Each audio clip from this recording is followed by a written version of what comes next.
But I'm pressing that again. Right side? What are you doing, man? This is my guy. I'm going to go through this thing. Yeah.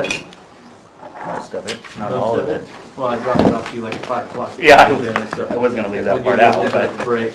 So, one of the things that I wanted to do today was kind of talk through, let everyone kind of give some input, but we're going to have to find a mechanism to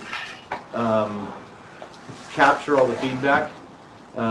Karen's not here, who does shorthand, so Mary and Bill are both going to diligently write, but it may be best if over before next Tuesday, if you guys can kind of write your thoughts down on a Word doc and kind of send those to Bill and Mary so we can consolidate them. That might be the best way, because I got to get feedback back to the city manager if I close the business on Tuesday.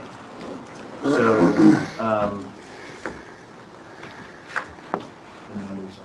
and Monday's a holiday, so we've got basically today and Tuesday to get all the feedback down and over to the city manager. So, has everyone met Dennis? Dennis Morgan's the president of Shasta Board of Realtors. He's also my realtor who has not sold my house yet, so I don't know how much credibility he has at this point. Dennis is very involved. You all know Ed Rollman that with Reading Crime Watch. Jason Schroeder has stand-up Reading, or started stand-up Reading. He is now a volunteer with us that does all of our neighborhood watch outreach. He'll be here hopefully in a little bit. And then Jonathan Anderson from the Good News Rescue Mission is volunteered to be part of this group as well. So kind of wanted to go along. Eric had the idea to ask Bryan, go through and kind of double check their statistics, because he has a master's degree in some kind of statistical mathematics that I can't pronounce, and we'll use his brain to make up our shortcomings. It's called pre-algebra. Yeah. Studies basic geometry, right? So he's been looking at the numbers and going through. I know that the sergeants are down there from investigations going through and verifying numbers on open caseload, which John Paoletti told me they're way off in their assessment. They're showing sex crimes investigators with 8 open cases when they each have well over 20. So we've got to correct. I need to be able to correct their numbers with them. So when we meet on Tuesday, and this is going to be a task for Bill to figure out how we're going to do this. We'll meet for an hour, and then we'll go into a conference call with the consultants so that we can start talking to them about numbers, math. I'll start by kind of telling you what my thoughts were on what I've read and the notes I've made so far. In their staffing analysis for patrol, I don't see any consideration for geography. I don't see any discussion of community service officers in patrol. Their whole focus seems to be to getting us to some theoretical number of 40% of proactive time, and they think that we can do that simply by rearranging shifts. They're not considering how to improve customer service for cold calls by bringing CSOs back into patrol. They're not looking at the availability of mere presence patrols for officers in neighborhoods to be a deterrent to crime. They're not considering traffic whatsoever in this discussion. When they look at investigations, they're not looking at, based on my initial read through it, I saw a discussion of caseload for persons crimes investigators, but I didn't see any real discussion of property crimes investigators and how inundated that majority of the crimes coming through for identity theft and the other cases that we're handling over here. So I've also talked to them when they were here about emerging crime trends and issues that we're seeing. My assessment is that we need a vice unit to deal with prostitution and the growing prostitution problem we're seeing in Reading with massage parlors, Reading Backpage, the downtown hotels. I talked to them about the need for increase in CENTIF and narcotics investigation and a street level team to deal, like a street crimes unit, to deal with, the street level, both increasing in gang presence that we're starting to see, as well as the street level dope dealing and other things, so that our SAGE unit could go to more, a gang investigations capacity rather than an enforcement capacity.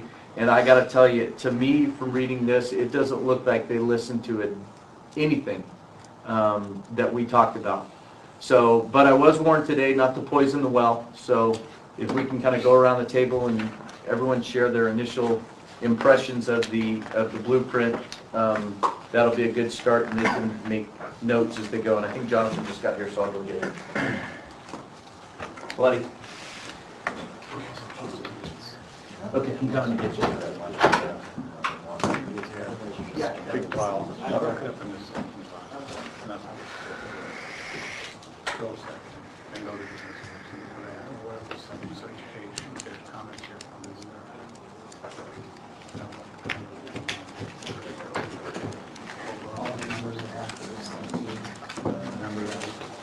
Closed.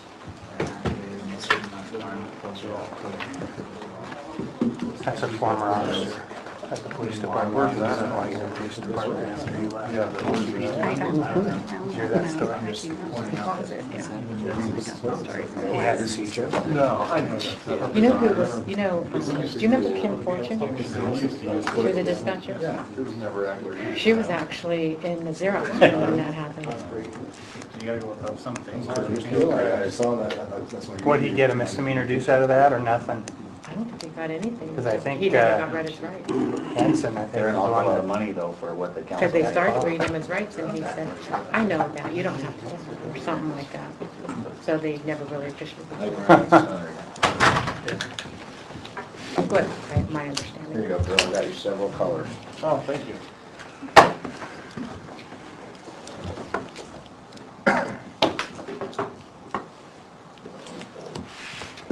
So Brian, I guess it starts with you.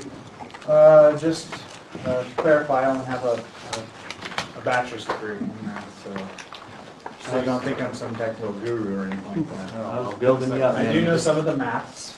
You just shot So yourself what down. I'll pass around is just some things I did with the technical appendices that show variations in their numbers. So I don't know if everybody has the appendix as well as the original report, but in it they show kind of where their numbers came from. We didn't give that to you guys as much because it's another one of this. Okay. So we just kind of gave you guys the verbiage of it, but we passed that down to Dennis and Jonathan so they can flip through it real quick. So overall, I haven't read the entire report. I tried to focus on where their numbers were coming from, and I noticed quite a few discrepancies. They, for their what they call proactivity numbers or their proactivity availability, whatever their verbiage is for, they made they had 7 data points and assumptions, and 4 of the data points were assumptions or estimates. So there's a lot of room for variance, especially when they made the assumption of a specific number. For instance, report writing time, when they say we assume that is 30 minutes are spent per report. I think that's low, but when they do it, that's what they're using that estimated number to give us the figure around 35% that you see in your report. So what I did was I did some workups on their numbers. I found one specific error that I don't know how or where the number came from. So if you're looking at your sheet there, the top one is a difference of whether or not a backup officer writes a report. They assume that no backup officers write any reports at any call. If you said that a backup officer responded 75% of the time, which is the number they came up with, and in those responses they wrote a report 1/10 of the time, or 1 in every 10 calls, you're looking at a 4% difference in availability or proactivity numbers just for that statistic. Additionally, if you look at the backup handle time, their calculation is incorrect. I don't know how they came up with the 87.29, but using the numbers that they provided, it should come out to even more handle time, so that changes the figures as well. If you look at the time for a report, all I did was change out just the primary reporting, or the primary unit's reporting time to be from 30 to 35 minutes, so a very slight variation, 16% more time, and that accounts for a difference of 3% from their numbers and productivity time. You look for just a small variation in the amount of time it takes to arrest or book somebody of 10 minutes. Say it takes 10 minutes more, that accounts for a variation of almost 2.5%. And if you combine all three, so if backups write reports, which they do, and they assume they did not, if someone takes 5 more minutes to write a report and there's 10 more minutes to book somebody, you're looking at a difference of about 7%, and very small adjustments to their estimates. And again, of their 7 data points and assumptions, 4 of them are estimated, and I think a lot of them are underestimated. That's what I got for today. I haven't gone through the whole thing, so. And that's why we brought Bryan in here. Good job, Bryan. Basically, change your estimations a little bit, and we can be at 300 officers. Yeah, very, very slight variations. I mean, if we had exact figures, say a report took 40 minutes to do on average versus 30 minutes, you're looking at a huge difference in percentage of proactive time. But if you combine the 3, which are very possible, I made them very small, I underestimated, I believe, and there's a difference of about 7% in productivity time, just in those slight variations. And these were all part of the variables that was put into their model for what they determined to be proper staffing Yes. for us. 4 out of 7. 4 out of 7 assumptions they made, or 4 out of the 7 data points they used for that information were estimates or assumptions. And if you when you read that report, you see they're basing patrol staffing based on proactive time, almost exclusively on proactive time. So basically, what their assumption is that they can, in two ways, they can take care of the calls for service, and that is shifting our shift schedule to get to 40% but like he said, slight variations could douse that right back down to the lower or out of their set tolerance. And this 3 CSO team that will be the primary unit that goes out and deals with all transient nuisance calls. That's the way, personally, I think this thing is very disjointed, very difficult to follow and read, but from my understanding, that's the 2 major data points that they say, or strategies that they say will solve our patrol problem. Concur, Eric? I do. I mean, I have a whole bunch of comments on the section I was assigned. I don't know, Okay. What did you get out of it, Butch? They talk about, obviously, certain things that they think are not in place, but also things that they want us to do. But additionally, when they talk about things that they want us to do, they never talk about how we're supposed to get the manpower to do those extra things. Like I noticed, I thought they came up with 2 different individual like pop teams. Yeah, okay, you got that too. And so my notes on there was, well, that's all fine and good, but you're already cutting us to the bare bones. So, Well, I think they're they're one of those. I think the other team comes out of the neighborhood police unit that we were just allotted the 4 positions for. Okay, so that one would be in place. Which we're already doing. Okay. But they actually reduced it, I think, to just a corporal, a sergeant, and 2 officers. So those are very well supervised officers. Got more chiefs and Indians on that team. And so that was probably my biggest question through these. I got a lot of postings in there, but a lot of them are, with what they're talking about, well, where are we going to get the staffing to do these things? That was one of my big concerns on their PIO strategy is, use social media to get more input in from the community. We don't have a public information officer, we've tried kind of doing some stuff with volunteers, but they become very inconsistent on when they can work, and it's not when we need them, it's when they can come in. So, it's much more difficult to do that without a public information officer that's sitting in charge on social media and other things. They were also talking about a plan that was in place back in, 2011, 2012, and we talked about it. We don't know what they're talking about. There's references made to the 2011-2012 action plan, and I'm not familiar with that. The only 10-year plan that I know of was done by Leonard Modi for Chief Blankenship. I know there was a minor modification done by Captain Hansen for Chief Modi, but that I think would have been before that time frame. I don't know what master plan they're referencing either. Is that a county document, or do you know? I don't know, but I know that they hired a consultant to do that big plan. That was more of I thought it was a disaster mitigation plan or something like that. Because a couple, 2 or 3 times, they said we need to revisit the recommendations in that plan, and I don't even know what that is. So that would be interesting to know what document they got. I think it was actually a plan they're talking about with the city's housing division that was sent to the Department of Housing and Urban Development. It's not specifically a police-related action plan. If you look Is it in a footnote or something? Yeah, if you look on page 25, where it talks about goal number 1, present state. But the date's not even accurate on that. It says the city's action plan for 2012 based on a local survey of homelessness in 2008, and then it has a footnote that describes the city's housing division doing an action plan in May of 2012. I think that's what they're talking about. My other concern with this that would affect this substantially is they use 65 in patrol, and currently we have, with corporals, we have 56. So that variable is going to throw this way off too, because they're assuming we have more staffing in patrol than we do.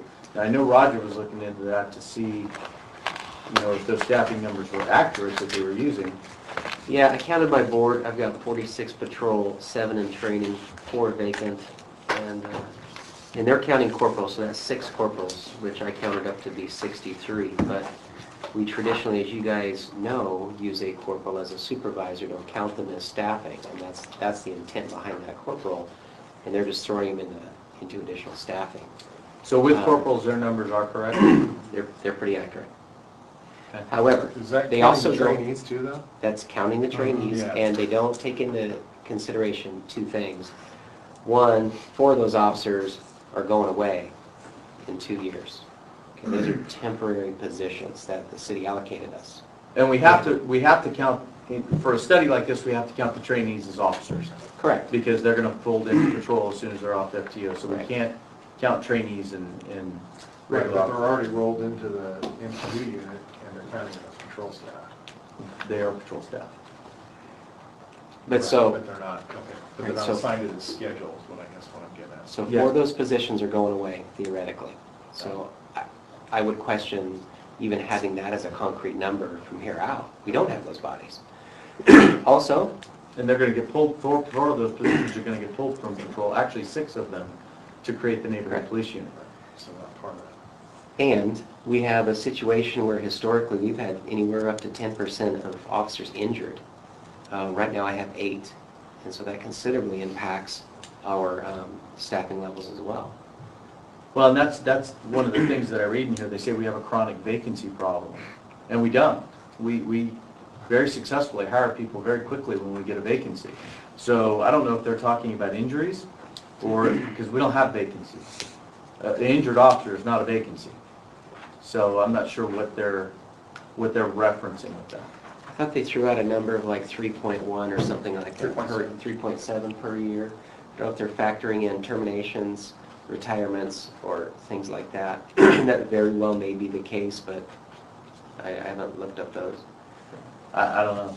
I mean, we have to carry vacancies for people to get terminated until their arbitration process is complete, because we may have to take them back if the arbitrator says so. So we can't count those as vacancies until they're completed and actually a solid vacancy. So I don't know whether, we haven't carried, except for the fact that when they came here, they had just expanded us by 4 positions and we hadn't hired those positions yet. But I don't think we have a chronic vacancy problem. I understood it to be because of rotation, or people retiring, different things, and we're constantly in that state of flux of hiring someone, they average that out to 3.7%. That's kind of how I understood it when I read it. Yeah, but that's We're never fully staffed, I guess, we're constantly catching up. that's still pretty short to call a chronic vacancy problem. I don't. That's just normal turnover. Koby? Well, I wrote down a lot of things, but my biggies are, I didn't agree with their numbers, and you guys already covered that. it seems like they spent most of this time in the document addressing homelessness people and homelessness issues, and less time on the stuff that I was hoping to get. I kind of got left with the feeling that if we recognize the homeless community as our greatest challenge, then we need to take the lead role on dealing with issues that are beyond our experiences and our training.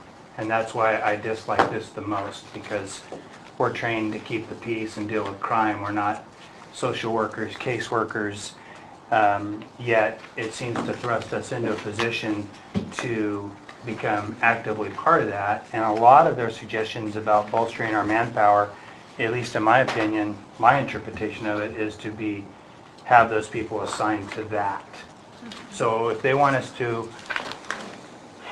create a special enforcement team, which I guess would be our version of a neighborhood police unit, is that what the community wants that team to be focused on? So I was really conflicted with that. I don't think that was Brent Weaver's idea or anyone else's idea when they wanted to come up with special funding for you for that. So I hope that's not what they're suggesting. And I'll skip all my little things that I circled because I think there's a lot of discrepancies in here. But the thing that probably bothered me more than anything is if Matrix is trying to reach an ideal number of 63 officers for a proactive level of 40%, I don't know where that comes from. And I don't know why we would want to settle for that as an agency.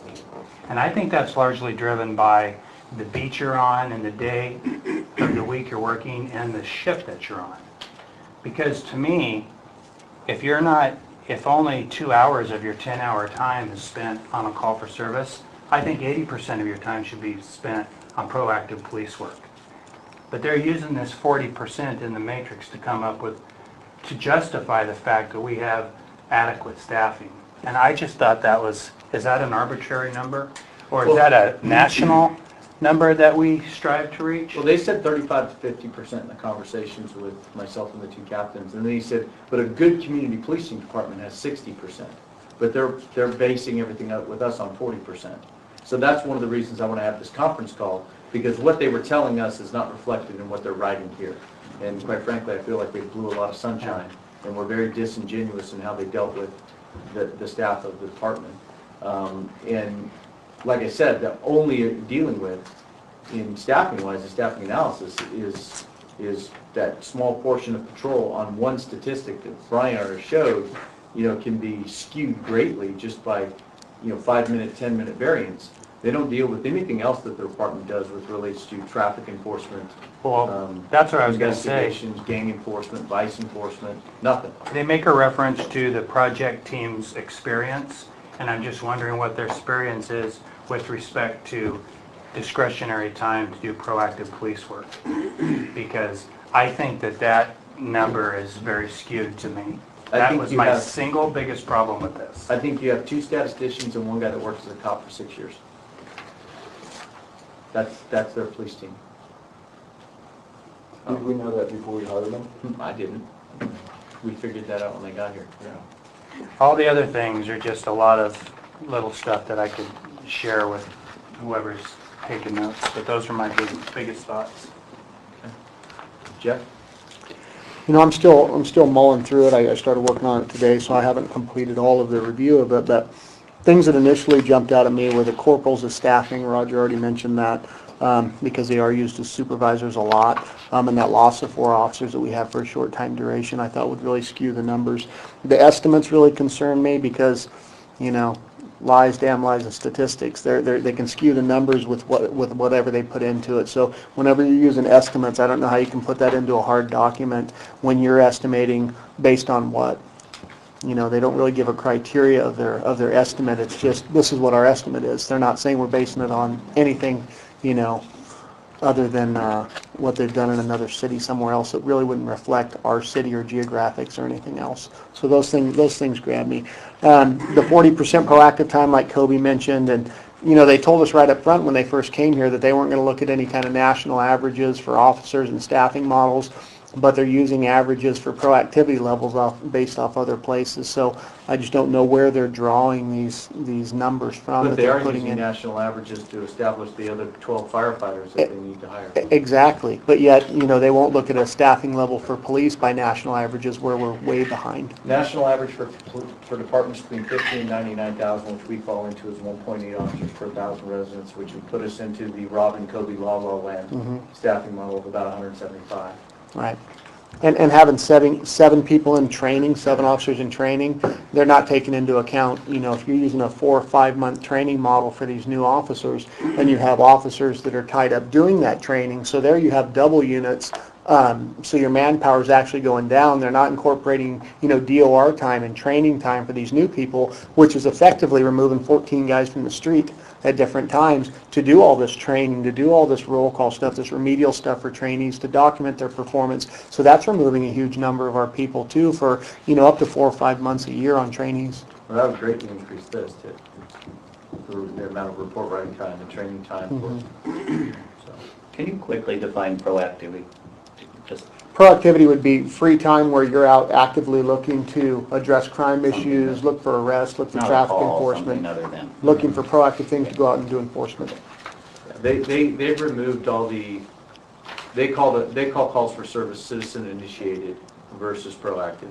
So proactive time is, the officer not being dispatched to a call for service and being able to do traffic stops, checkouts, patrolling through neighborhoods looking for suspicious subjects, all kinds of different, working on a community policing project to solve the Reading Inn problem. Those types of things would be their proactive time as opposed to the citizen generated, I gotta go here, there, which is a large majority of our time right now, especially from 10 to 10.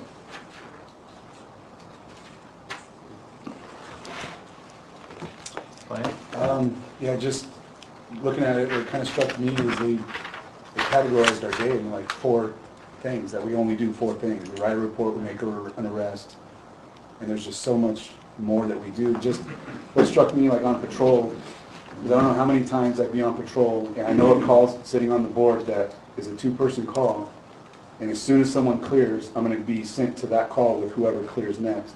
I can't go out and make a bunch of traffic stops, because now I'm busy, the next guy clears, and that 1033 or that alarm or whatever is a priority, now that sits. So there are times where we just sit and wait for the next cop to clear, so we know we're going to be dispatched to that priority 1 call.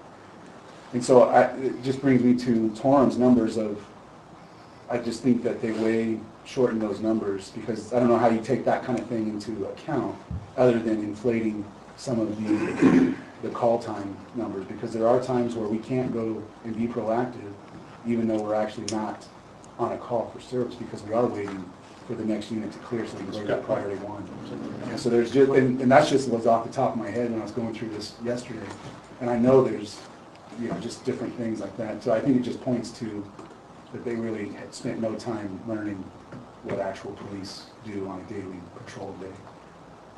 It just shows that they think we do 4 things. If we're not doing one of those 4 things, then we should be out. They do the same thing for investigations too. Right. That was just, to me, that's what popped out. There's something really complicated and we was on patrol and busy business. Right. And if I only did those 4 things, I probably would have 6 hours of my day to go out and do stuff. And even in the technical portion, there's no metric for that whatsoever. There's nothing that addresses when an officer can be proactive. If 6 officers are on calls and there's only 1 available in the city, they don't address that whatsoever. They say that officer needs to be proactive at that time. And that's not just a, That's not true. Yeah, that's just not practical. I don't know much more I could add about from the numbers standpoint from what Bryan said, but we discussed it at our board meeting last night with the union, and from that perspective, I'd have to offer that a guy needs to reread the contract before he starts making suggestions on how the department function. You're going to have a lot of disagreements and discussion moving forward if we're going to implement his ideas, like the CSO going out and making enforcement contacts. Well, not to mention, let's take it out of the MOU side of it and just say that I'll flat refuse. I'm not going to put unarmed civilians in an enforcement capacity other than maybe writing parking tickets. And I get that. We put Bob out there a little bit, but when Bob comes time to, if there's somebody confrontational, he backs out and calls a police officer. And so there is an MOU issue with you guys, but there's also a big issue with, I'm not going to do it. No, I get that. I'm saying as part of our discussion last night, Yeah. that's the angle that we're bringing. Well, and even, I mean, I'm not, you guys know, I mean, we tried this shift schedule, and like I said, we'll try others and see what works best, but, you know, even if we go back to 10s, I mean, half the department never gets a weekend day off. And I don't think that's good for retention, I don't think that's good for their families or any other things. So even that, I think there's better 10 plans out there than what they're suggesting. And going to straight 12s with you know, it's just rotating days off and other things, I don't think that's good either, so. And with if our numbers don't change, if we go off their suggestion at straight 12s, that's going to be a financial impact to our budget as well. Absolutely. And they don't account for how we fund these suggestions. They don't account for the 4 hour, what do we figure, Bill, 4 hours a week of overtime on the 12 plan that they have? Yeah, it's 8 per 4-week period. Plus there's no It's training eight- overlap. Yeah, it's 8 per month at a $68 an hour. That's time and a half for a regular officer. Quick math, yearly, that's $411,000.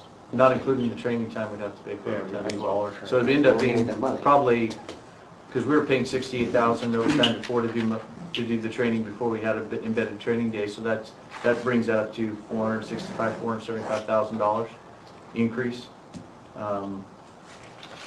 So that's not taken into account here either. I'll speak in general terms, kind of broad overview of the document. Matrix does workload studies. That's pretty predominantly what they do. They have never done a study like this. I talked to the guy and interviewed him a little bit while I was getting interviewed, and he was a little concerned that they had never done one of this magnitude, of bringing the whole county and all the different entities together. And he was a little concerned because they'd never done that. REU had a study that they liked, so they're trying to model it after that, and they weren't sure exactly what they were going to do. I think this took 4 months. Is that what this took? 4 months? REUs took 9. To gather this much data from all the groups that involved in this, I think to cram that into 4 months, I don't think it's possible. I don't think they've got significant amount of research and data to compile this document. That being said, when I read it, it was very poorly written. It's difficult to follow. Grammatically, it's a mess. I'm surprised that we would get this in draft form, even in this, what they gave us.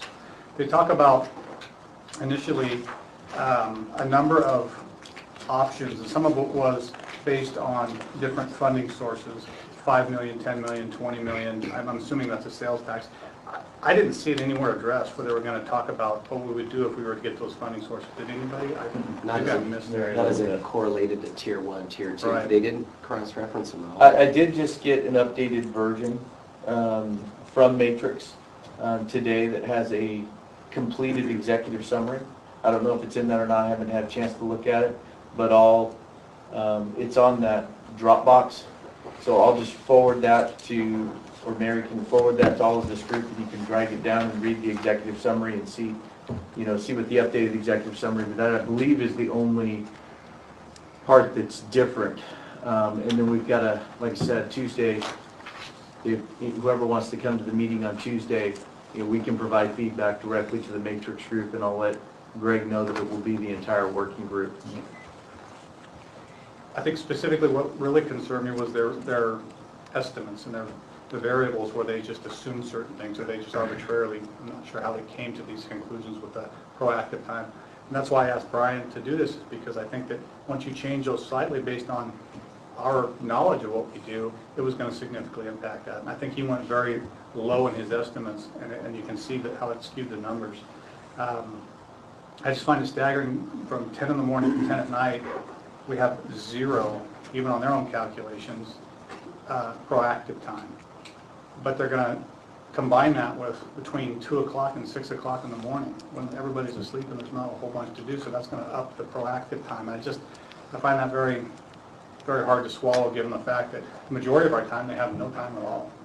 So, I have a bunch of stuff on the investigation side, that I can cover in my notes to Mary, but this is also a huge change in the philosophy of this agency and the culture of this organization, to be proactive, to go out to enforce the laws aggressively and to hold people accountable. And this was a completely kind of a paradigm shift of what they believe we should be doing, specifically with the homeless issue. And I think that's why it wasn't very well received, because we're thinking, hey, a lot of these people aren't going to accept what they refer to us as a funnel to make sure these people are put into place to these various resources and services. And as we all know, these people have a lot of access to these, and they don't want the help. They don't want the help. And they looked at a lot of other cities that I don't believe are really model cities on how to deal with the homeless issue if you've ever been to them. So I realize what we're doing isn't working right now. They give us some options that we haven't tried, but I just don't think we're going to get there from this document. I don't, I've been working, I mean, we finally have some people that want to step up and take the lead, like Jonathan on this homeless issue, and trying to, Kristen Schrader developing a strategic plan and doing other things. And we've been working very hard to get out of the homeless business. And, I don't want to be the homeless chief. And putting a sergeant in the police department that's going to develop this homeless strategic plan, and I've got to report back quarterly or annually, whatever it is, on the progress we're making with the homeless. I think you're lumping it all into one, and it's not. We don't deal with homeless people. We deal with criminal transients, and we need to deal with them in a harsh enforcement manner. And I know from ad nauseum discussions with Jonathan that he agrees with me. So he deals with homeless people. We deal with criminals. And that's the way we need to keep that separation and that focus. And trying to turn a bunch of cops into social workers. Now, obviously, if there's an officer on the street, somebody comes up and says, hey, I need help. I just got stranded here. I need a place to stay. And they can call Jonathan. He says, bring him here. We give him a ride. We're done. But then he does all that. They sound like they want us to be case managers with the homeless, walking them from, as Jonathan and I have been calling it, homeless to healthy. But that's not our job. Our job is to enforce the law and keep the peace, like Koby said. And it looks like they're trying to turn us into the lead agency for homelessness, and they want a softer, unarmed approach. I'm sorry, but these criminal transients fight with our officers on a consistent basis, and I'm not going to send unarmed citizens out to do that. And so, there's just some of their homeless strategies, even the homeless advocates here, like Jonathan and county housing and city housing and Jessica Delaney, don't want a day resource center built in Reading. Because quite frankly, we kind of already have one now that it's open during the day. They can go to the rescue mission. Well, I put that down there. I put services. mission with a big question mark, because they're making suggestions of what we need to create, which is really what they're doing. Mm-hmm. And there's also several suggestions that we're not making proper references, and we do all the time. Absolutely. Whether it's to the Project Homeless Connect, the Hope Band, the Mission, different social services. I mean, our officers carry a sheet of paper with all the services in the county, and we constantly make referrals and recommendations. Well, they also on that. accuse us of criminalizing the homeless and that we're the reason that they're spread out all over these areas. No, we cite people for panhandling and doing other things in commercial areas, and the transient camps are around the waterways in our open space. We know why they're spread the way they are. They're not spread that way because of the Reading Police Department. So, there's a whole lot of things in here that I take serious exception to in talking about, this homelessness, but yet they didn't do what they were really asked to do, which is, the primary thing was, hey, do an efficiency study, tell me where we can get better. If you think their whole way to fix investigations, quite frankly, is Paoletti and McGinnis need to hold these detectives responsible to do their caseload and make sure that we're tracking and micromanaging their activities. That's not the way you take, 28 person per person caseloads and turn it into something that's acceptable. You have to have more manpower. And this whole thing, to me, seemed like it was shaped towards finding a way not to give the police department more manpower, other than towards their homeless project. And just to finish up where I was at, it kind of ends on what you're talking about. They talked very briefly about the victims in this community of crime. and instead focused the entire document in the initial stages on the victims of people who are homeless. And they turned them into the victims and then talk about the criminality and how we respond to that, and basically said, you guys need to get together, here's our plan, you guys get together and put our master plan together. Get $150,000 from the town staff. Yeah. So it was very frustrating. Work hard. That's actually one of my comments in here, where they More said the smarter, chief needs to more take efficient. his course of action plan that he gave to council and turn it into a measurable goals and accomplishments to a strategic plan. And my comment was, isn't that what we paid you to do? And they also said that my course of action plan was too dependent on staffing increases, which in my opinion are still needed. So I don't, anyway, I'll keep going around the table. Raj? You know, I agree with what everybody said. I don't have a whole lot to add other than I can go across every one of these pages and say something about it, why it's inaccurate or why I don't agree with it. The whole thing was just, and I agree with whoever said it, it was just put together very quickly and not really knowing our community, not really knowing what we do, not really knowing the climate of our community, because they talk about these restrooms and stuff like, hey, just put them up anywhere. No one will care. Business owner won't care, right? There's a cost to somebody. After they have systematically Absolutely. destroyed every nice restroom this city has built. They camp in them, they destroy them, they throw their Now they're feces all around locked them, up and they are fighting with videotaped. these restrooms. They can't have stuff like this on many levels.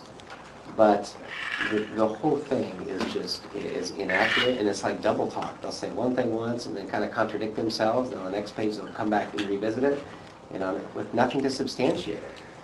So, I mean, I wrote a whole lot of notes on just about every page, but I'll save my rest of my comments as it goes. Not to mention all the money that they throw out there, just say, you guys funded and paid for all this, and it's going to be $500,000 here, $400,000 here, $400,000. $750,000, $400,000, $500,000. There's zero budget for that. So, You know, one of the things, and I'm sure Jonathan will hit on this, but I'm going to steal his thunder for a minute, is, you know, they have a job program at the rescue mission. Right now, Jonathan, the last time we talked, he said he has more jobs open that people are willing to hire than he's got people willing to want to go take them or can qualify for them. But now we want to, you know, jeopardize the city's hiring policies and drug policies and everything else to hire the homeless to maintain public restrooms? Dennis? From my take in public, I mean, everything's gonna cost, which we've been through how many times already? We don't have the money. And then like the homeless shelter, you're gonna put volunteers in there? Well, somebody comes in there all cranked out. I mean, it just, I made notes on every pages too, and it's the same thing. I mean, we come to the council meeting, we don't have the money and they're not giving it to you. I mean, really, bottom line is what I see, that there's, and I'm only about halfway through it, but guys don't. And public restrooms everywhere, and then the homeless will clean them? Wrong. I mean, really. Well, if we just make it a rule, don't They'll shoot dope in them and have sex in them and Put C on them filthy and and, leave their trash in them, bathe their dogs in them. I mean, I see it. I mean, they just put those new ones in at the Horton subdivision, and now all I see is they're breaking in all the homes. and, you It's know, terrible. A good guy to discuss this with is our park guide, Jeff Diaz. He'll tell you firsthand what he has to do every morning when he goes through those parks. Those restrooms.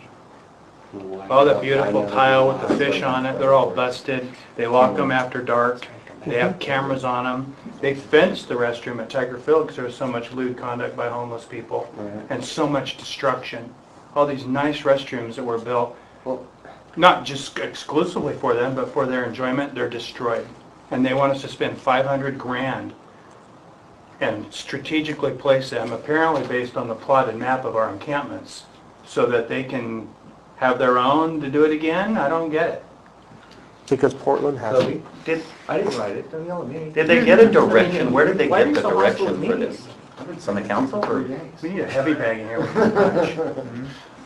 Jonathan? And by the way, I did give this to Jonathan last night about 6 o'clock, so if you haven't gotten through much of it.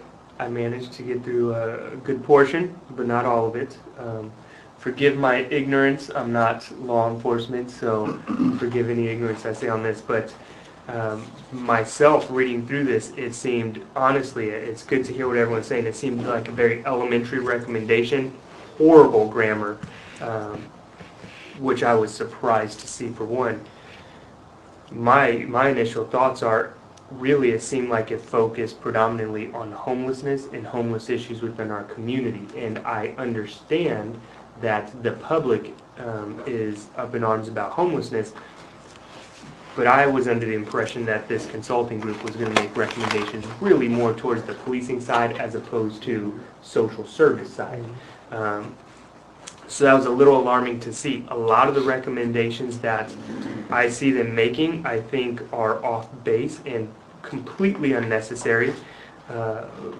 Good example, a homeless day center, in my opinion, is a horrible idea, especially when it's initiated with taxpayer money and you're pulling $750,000 out of our general fund when that could be going back into our police department.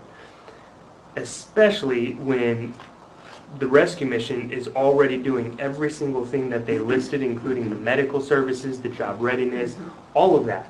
And those people who want that are utilizing it. Those who don't, they're not going to utilize it. You create a homeless day center, nobody's going to go.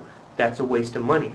To staff that with volunteers, good luck. That's all I got to say on that one. Untrained volunteers who've never dealt with mass manipulators in the homeless population, drug-addicted offenders, you're asking for a huge liability from the city standpoint, because now the city's employing volunteers on that. That's a terrible idea.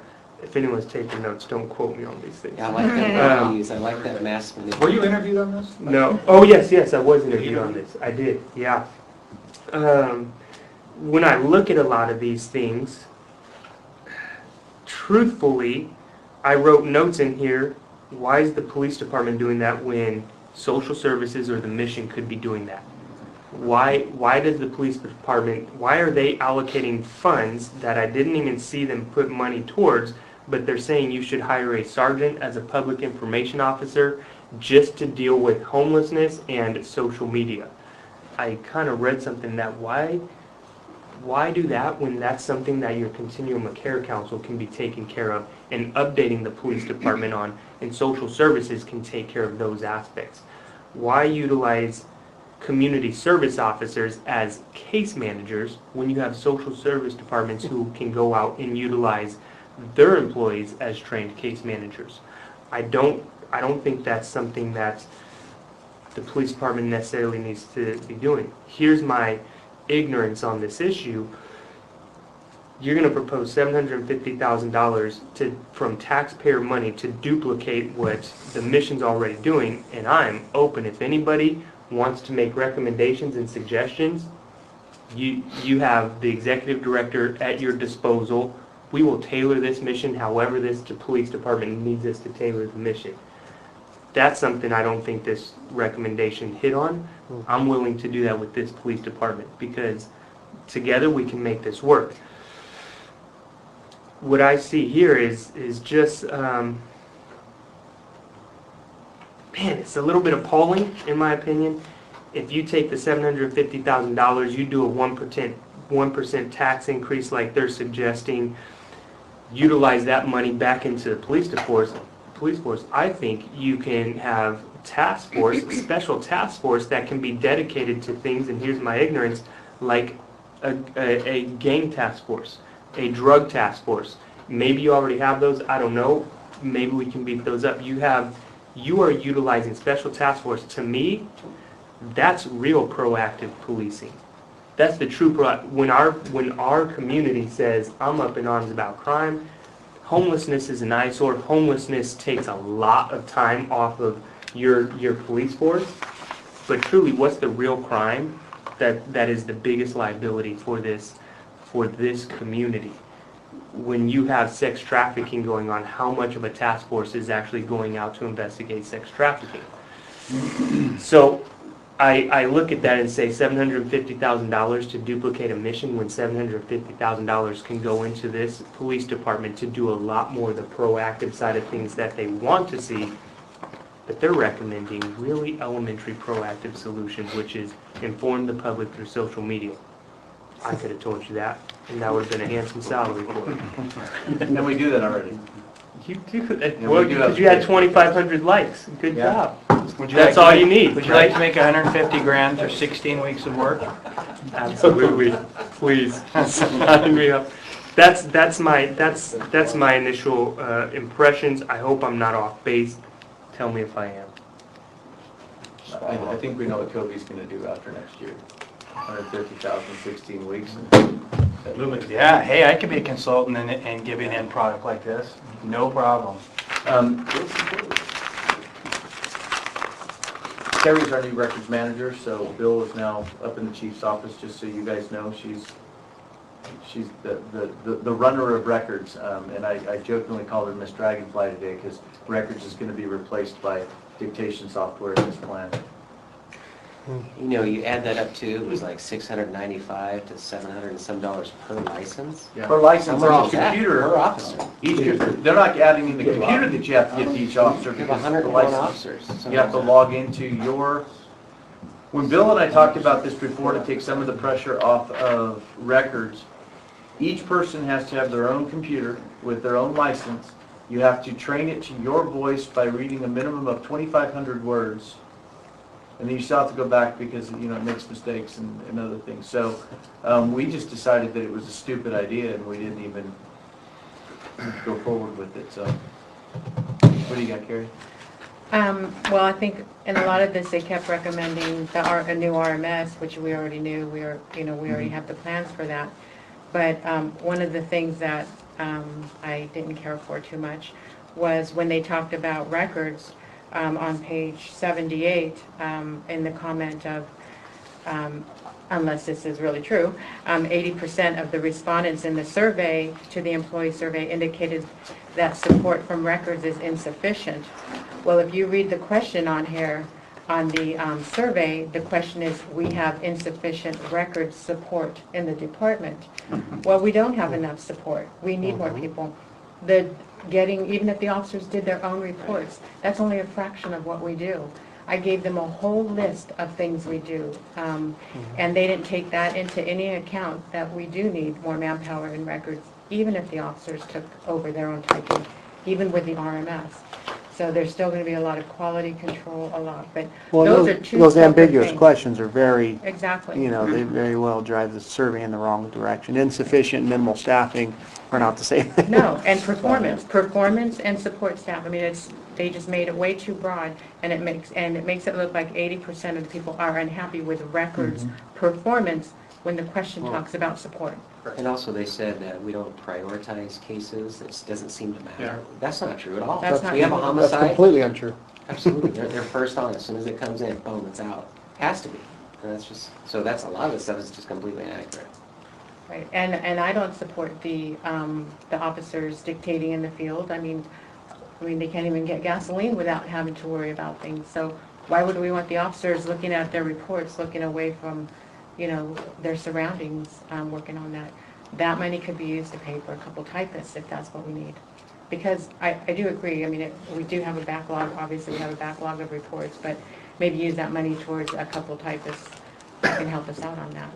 Well, I'll tell you that and I'll share this with you guys a little bit. I talked to Bob Blankenship yesterday because I was about to explode, just like I have been for the last 3 days. And Bob's point was, if the plan is that far in right field, let it speak for itself, because the citizens are the ones that will discount it for its ludicrousy, or whatever the word would be. And Bryan and his master's degree that I thought he had, maybe correct me, but the other part of it is what I asked Bryan to take a look at a little bit too is, Sam Spiegel was chief of Folsom for about 15 years, and I told the lieutenants this the other day. Sam Spiegel wrote a service delivery plan for Folsom that allowed them to get, you know, a lot more staffing for Folsom PD, and he sent it to me as a favor. He works for a consulting group that does studies like this, but they did not apply for this because the cost was too low, and 4 months was in proper amount of time to get a good study. So if it comes down to the fact that these guys aren't willing to adjust to what is reasonable in their recommendations in this, especially for, in my opinion, the staffing of the police department and getting us out of the homeless business, then you know, it's like I talked to Brad and Cowan about the other night. I'm probably going to adamantly oppose this blueprint and create what would be a staffing study of our own and give that to council when they present this and say this is what the police department really believes. So you can believe, you know, those guys who spent 3 weeks here and have combined 6 years of experience in policing, or you can believe that the hundreds of years of experience here that live here have a stake here. And, you know, basically ask yourself the question of, do you feel safer now than before the Reading Police Department was reduced by 25 to 30%? That's a simple way to gauge whether or not, you know, our staffing is adequate. So we'll see how you know, what they're, I'm curious to see what they're going to think of the feedback on Tuesday, and then see how much change they're going to be willing to make in this document, and then judge how much, you know, political opposition I'm going to have to do to this if they're going to push this to council in its current form. Well, I think if they're willing to step up and make multiple changes to a document that they did, and they're that quick over a phone conference or willing to change all their data, that shows their flawed methodology right up front. Yep. Well, I agree. You can't defend it, you know, and you're willing to change it that quickly, then it says volumes. The guy was telling us something completely different a week and a half ago. And you guys are so far understaffed that you have no discretionary time. And this and that, and on and on. And I don't know what changed. I don't either. And I called him in between the last meeting we had with him and the blueprint coming out. I called him and said, hey, you know, I've been, this was supposed to be this week. We're piecing everything together. There's 3 of us working on different pieces, investigations and other things. And I said, well, can you kind of tell me, you know, in the end what you're looking at for staffing? Well, we haven't added all that up yet. He didn't want to tell me because he knew I was going to go ballistic on the phone, I guarantee you. But, you know, Pete? I share the same sentiment as most of you guys. I think what troubles me the most is they spent, 2 weeks doing this survey of all of us, and none of it is reflected in this report. I mean, I'm looking at page 127, patrol staff resources are adequate to meet the current law enforcement needs of the city. Disagreed, 94%. There's no measure of the needs of the department better than the guys that are out on the street every day. It's not us sitting in this room. And those guys, yeah, maybe they're you know, overstate that a little bit, but 94% is pretty telling. I know with talking to a lot of these people in this room, I know myself and others talk to him specifically about, you know, heroin being a major issue. Not necessarily homeless, but heroin usage and the thefts and the crimes are going on, not mentioned at all. Very, very, very little. So that was my major thing. I looked specifically at investigations, and we talked about the case management stuff, and maybe a computer program would be real nice. But then their stats are so skewed. They have major crimes and generalists. If you look at page 63, they have number of surveyed, number is 2, total active cases 16 with an average of 8. We pulled the stats, which I've already given to Bill. I have it here. Those numbers are actually 28 open cases with an average of 9.45. Using their stats, that means I should have 3 major crimes detectives. Sex crimes, they said we had 16 open cases with an average of 8 for 2 investigators. There's actually 47 for an average of 23.5. Using their stats, there should be 6 sex crimes investigators. Financial crimes, they have total open cases of 5. No, there's actually 49 with an average of 24.5, which says that we should have 10 financial crimes and property. And then elder abuse, they have 3 open cases for 1 elder abuse detective for an average of 3. No, he actually has 23, which says we should have 8 elder abuse detectives. I don't know where they got their stats. And look, in talking to the people assigned to investigations, the younger kid came in, said, hey, let me look at a couple of your open cases. They grabbed a handful, 6, 8, 10, apparently 5, whatever, brought them in, and he took that as a representative of their total open cases. Never looked at them, never looked into the computer system, never asked for an audit, never did any of that stuff. So just by that, we should be 16 more investigations based on their numbers. If what we have is adequate right now, well, We Give them the real numbers. and Let's use their ratios to say. That's what I'm saying. That's inaccurate. Using Use their this ratio. ratio. Let me ask you this, It's the Pete, truth. because I haven't been there for a long time, but if you have a case that's a viable case, but it falls out of statute because you don't have people to work it, is that reflected in there? It's not. See, and that is a huge part of customer service and aftercare for these victims. We have viable cases with named suspects that aren't being worked because we don't have ample staffing. Yet they cite the amount of open cases we have to justify the amount of people that we do have.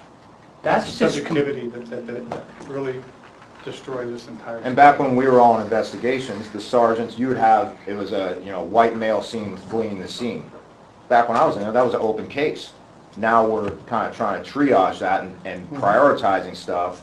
So those cases 5-10 years ago would have been open, are now inactive. We don't have the time to even do minimal follow-up on those cases. So I had a real problem with those stats. I had a real problem with them saying that these guys are not being held accountable, because they absolutely are. It's not on a computer program, but it's And it doesn't sufficient for it doesn't even take into account, because of the loss of personnel, how we've gone to patrol and said, can you guys please do what you can on follow-up cases, your own felonies, and don't send them over. So we've actually lowered our own numbers by putting more onus on patrol to take it off of the 9 or 10 investigators versus the 22 they used to have.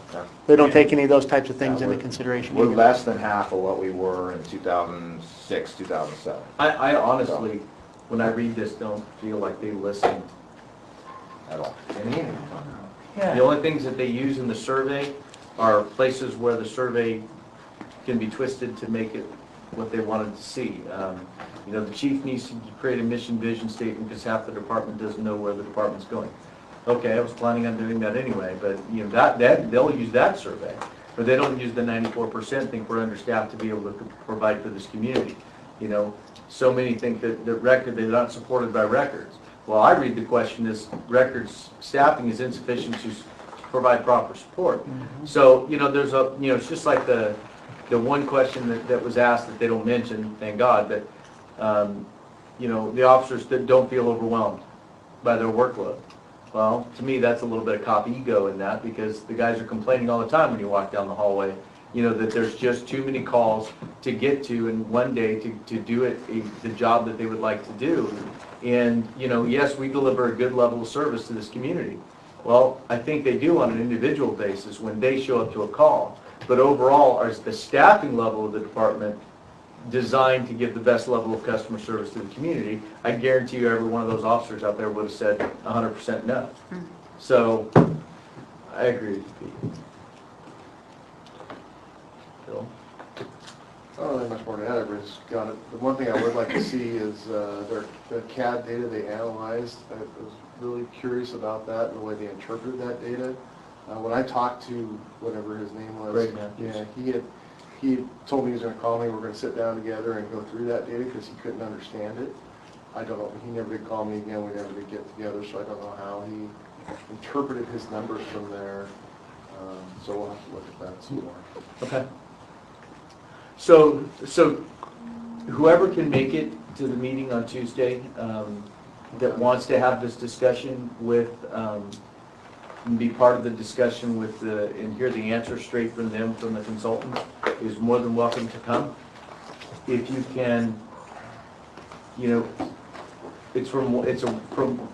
going to meet at 1. They're supposed to call in, I believe, at 2, right, Mary? Right. And Well, I haven't heard back from him. I got $5 to cancel. Yeah, he sent a meeting. He sent a meeting thing. Did he? Today? Yeah. So we got to figure out a way to get a phone in here to where. Have they already been paid for this study? I have no idea. I don't. Just curious what kind of One follow-up thing we're going to Google said, get. if you look at the matrix, and there's places all over, predominantly the East Coast where they work, where they are just, they bash them. Yeah. That was the worst thing that they could have done to that little agency. One thing I noticed in here too, they basically say that we're not involved or connected with any community organizations and stuff. Yeah. There's a gigantic list of, we're liaison to every organization in town. So that was a little offending too. Yeah, I like where it says the chief needs to go out and meet with more community groups. Yeah. And Name one I haven't been to. And then they suggest that we've never even had contact with some of these people. And I honestly can't think of one that we haven't had some sort of contact with, or if there's an issue we wouldn't help. I think they specifically listed Empire Recovery Center, but their director is on the CCP community committee, so I meet with them. And usually that's a court mandated thing. So, but if you guys can do Mary and Bill and I a favor and put your comments, I don't care if the bullet points work just fine, you know, and if you can reference the I'm gonna page that dictate you're mine because I talking have a about. lot of issues. Brian, I may need you, when I meet with the city manager to explain what I don't understand. It'd be good for you maybe if we need to, so we can. Oh, no, get yeah, the numbers absolutely. out of this one. Brian, So- good job on that too, Brian. Yeah, very good. I'm very disappointed that you don't have a master's. I think that takes away a little light. You're smarter than anybody that conducted the study. Well, thank you all for taking the time to go through this, especially Dennis and Jonathan, who took time out of their other schedules that are paid by the police department. But I think that, you know, Ed Rollman couldn't make it today. He'll be here on Tuesday. We'll get his feedback through email, and Jason's tied up. I think he's building another guitar for Zach Brown or something. But we'll get their feedback through that. And one of the things that Mike Dawson in email today, he's on the doing this with the fire department, is one of the things that Matrix didn't take into, even look at taking into account, even though they say the fire department needs to get all their staffing back, is that, you know, obviously when the police department has to make decisions to not respond to non-injury traffic accidents because we don't have CSOs, that then puts a bigger impetus on the calls that reflect into the fire department because they're still responding to those, and now they're facilitating what used to be police duties. So he said there needs to be, we may end up doing, after we deal with Matrix on Tuesday, we may end up scheduling another meeting with this group and the fire department group as a public safety total to get more detailed into how they're not accounting for how the two agencies work together in some of the workload overflow between the two agencies, which I thought was a really good idea from Mike Dahl's point. And he also made the same point that I do. I got up through about 5 pages of this, and I thought I was the editor-in-chief, not chief of police, because the grammar and typos and stuff are so bad in this. It looks like a high school kid wrote it. So, thank you all for coming, and if you can get us that stuff, you know, sometime, you know, tomorrow afternoon or when you get it done, that would be great, so that we can have a good draft of all the issues before we get to the meeting on Tuesday. Then we can wrap up the other stuff, and maybe I can even, you know, email them a list of issues so they can have our list of issues as we're talking to them on the phone. Any questions? No chance of them coming here and meeting us face to face? No, they only got paid $150. I'm not cost limit way too much. Give them 56 cents a mile. Weaver Tuesday night, and a lot of the people that are on the, like Mike Dahl was his campaign manager. He's on the fire board or the fire working group. I gave Ed Ruhlman his yesterday, and he went through it yesterday, and he immediately called Brent Weaver. And Brent is getting very pointed comments towards how this is a piece of garbage. And to the point where today I got a call from my boss saying, hey, don't poison the well, just hand them the thing and let them draw their own conclusions. But I don't think if I would have just handed it to you and say, tell me what you think, that I've tainted anyone's opinion, really, except maybe a couple. But, you know, I think it's starting to get back to the council that we got a problem, and these guys didn't do what we really expected would come from this, which is a detailed, justified staffing analysis that would lead to a public safety sales tax. Right now, all you have is a homeless and fire tax. They're having a meeting about it right now. Yeah, so we'll let you get to that, and we can maybe spread some word. You're not sworn to secrecy in any way, shape, or form. Nice to meet you.